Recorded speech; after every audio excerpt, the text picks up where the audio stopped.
Said Ahmad o'zbek adabiyotining mashhur yozuvchisi, dramaturg va jamoat arbobi. U 1920-yil 10-iyunda Toshkent shahrida tug'ilgan.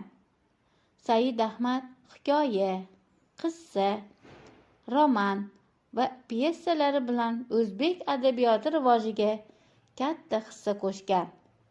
Uning asarlarida xalq hayoti, insonparvarlik, mehr-oqibat va milliy qadriyatlar keng yoritilgan.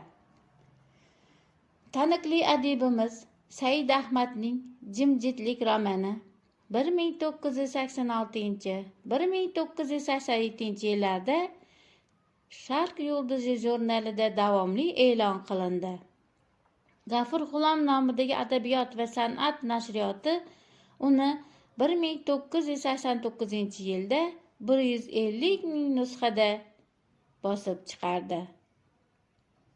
Biroq tsenzura muallifi ogohlantirmay, hatto unga bildirmay, asarning 1/3 qismini olib tashladi.